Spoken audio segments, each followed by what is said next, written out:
Morning. French press coffee today. I got rid of the mocha pot. The damn seal kept breaking on it and it was just leaking out the side. So I had enough of that. This is good though. All right. What do we got for comments today?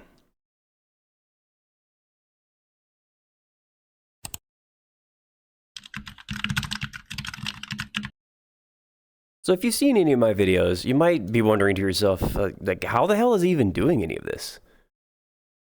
Nobody knows. Stop. Just kidding. Oh, man. Where do I even start? Okay, so if you look down in the lower corner there, you're going to see a little icon that says VRChat.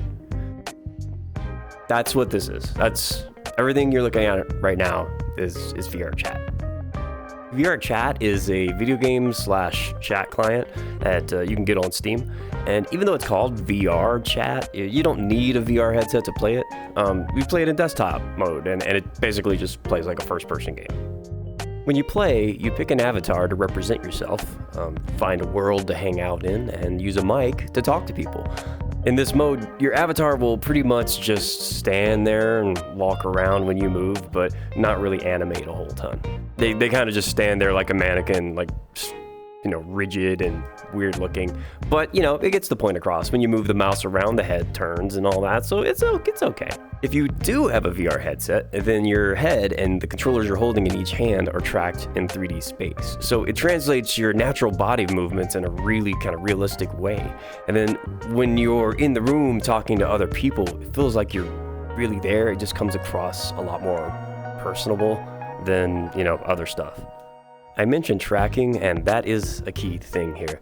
In order to get your body movements into the game, you need to have a way of translating the real-world movements into the game world. And the VR headset you pick to use is kind of an important choice because they're not all created equal, unfortunately. I'm currently using the Valve Index, which is getting a little old at this point, but it's still pretty sweet. You can get them directly on the Steam store. The Index uses outside-in tracking, meaning that you have to set up these two lighthouses in your room so they can see the headset and the controllers wherever you are. There's one. There's the other. These two little things actually shoot lasers into the middle of your play space, and the headset and the hand controllers have all these sensors all over them that basically relay the tracking data back to the game. And if that wasn't enough, in addition to that, you gotta have a VR-ready gaming computer to run the VR headset. Now, this might sound kind of dumb if you know about things like, you know, the Meta Quest that can do all this stuff without the need for a gaming PC or these lighthouses set up, but that actually uses inside-out tracking, where it actually uses a camera on the headset to see where the controllers are in your hands in relation to the headset. However, if you were to put your hands behind your back, you lose tracking because the camera can't see them. But that doesn't happen here with the lighthouses. See? Okay, but even still, only my head and hands are being tracked, and I'm tethered by a cable to my PC the entire time.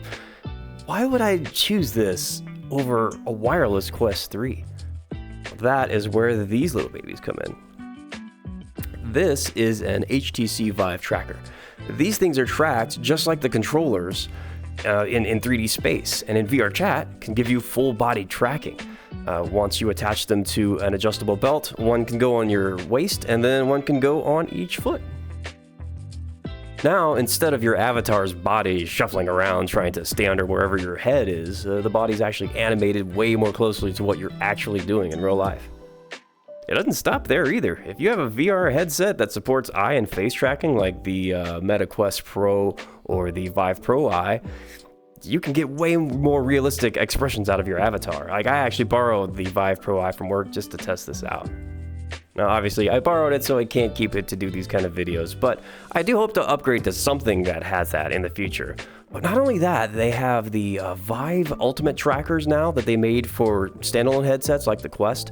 They're like the regular trackers, except they're smaller and they have cameras built into them, so that's how they can see where the hands are. And that allows you to have full body tracking. And so that might be a nice upgrade in the future. Valve Index controllers actually have some rudimentary finger tracking that allows you to be a little bit more expressive, so I use that for now. But if you want to go even further, the Quest 3 actually supports full hand tracking, and they just added that to the beta Steam link, so you can play VRChat with full hand tracking. It's crazy. So yeah, now you know how I'm able to move around so realistically. Of course, the next step is, where'd you get your avatar? You have a couple options when it comes to avatars. You can find and use an existing one. You could purchase one and edit it. The final, most scary option is learn how to make one yourself. In VRChat, there's literally thousands, hundreds of thousands of avatars to choose from in one of the many, many avatar worlds out there. If it's a public avatar, you can clone it and wear it. Easy peasy. However, if you want to customize it in any way, well, you're going to have to buy it to get the source files. This avatar was created by Odo Goldenpaw, link down in the thing if you want to check it out. The base model looks like this. After purchasing it, you get all the files needed to upload your own version. This is where it gets complicated. So we're kind of venturing into game development territory, and I am skimming over a lot here, but basically I use a program called Substance Painter to paint my character's designs onto the 3D model that I bought, and then replace the default texture with the one that I made. Alright, so that explains the avatar, but what about the apartment?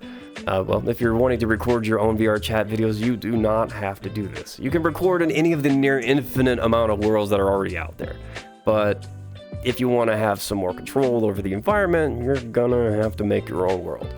Otherwise, the most you can do is attach a prop to your avatar and then bring it with you to a world that someone else has made. VRChat uses Unity, which is a free 3D game engine, and after following many tutorials, I started making a couple worlds to learn with. And it just so happened at the time my fiance, Pivot, now husband, was preparing to move from England to the US, and we were apartment hunting. And we found this place, and I thought it'd be kind of fun to maybe, quickly hash out a basic layout of this apartment in VRChat so we could get a sense of the scale and the layout of the apartment. And I found a floor plan on the apartment's website and just sort of went to work. Oh, if you've never played a VR game before, they're in stereoscopic 3D, so it actually recreates the way your eyes perceive depth in real life. And unlike a 3D movie that has like a pop-out effect, this just looks so real and convincing. You feel like you're actually there, so it was worth doing. After I made the basic layout, I sort of just kept going, like, obsessively. But it was just fun to do, so I don't know. Sketchfab.com has a ton of free models, so I grabbed a bunch that were either identical or close enough to the stuff I owned in the real world, and everything else I made on my own. It's often not as simple as drag and drop either. There's optimization that needs to be done to get it running smoothly on VRChat, like lowering the polygon count of the models or reducing the texture size. And to get things looking like the real world counterpart, I took photos of things like my bookshelf and the walls and stuff to make them into textures. So now I can change anything I want in this world to suit my needs. Perfect. Now, how do I make a video? Well, to make things a little more concise, I usually write up a script beforehand to sort of consolidate all my ideas and whatnot. That sort of lets me know how long the video is going to be and where I'm going with it, and also lets me plan out any shots and gags or anything I want before I even start recording. One helpful thing that I do is I use Steam VR to actually show my desktop inside of VRChat with the script pulled up on it so I can refer to it when I need to. And to do the actual recording, VRChat has a built-in camera feature. You can turn that on in your avatar's menu. and you can switch that from taking photos to a video stream, which will send that out to a program like OBS to capture the footage. OBS stands for Open Broadcast Software, and basically you just use that you can do things like stream on Twitch and record videos on your desktop and whatnot. So the video from VRChat will be sent to OBS. You choose a video source, tell it record the VRChat game when it's running, and then bam, you got your footage. After that, I take the footage into DaVinci Resolve, which is an amazing piece of free video editing software. I splice the clips together and then start adding effects and whatnot. And then if I feel like it needs sound effects, I'll use my own phone to record stuff that I'm doing in the video, but like in the real world location, like in my apartment, so everything matches up.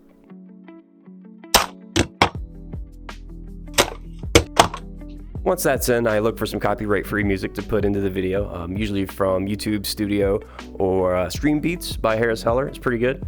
And then I watch it 100 times or so just to make sure everything's perfect. Render it out, upload it, make a lousy thumbnail, and done.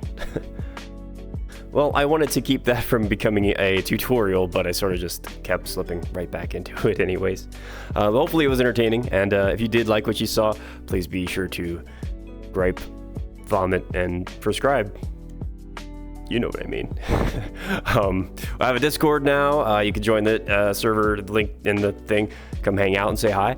And yeah, I guess I'll see you next time. Thanks for watching. Peace.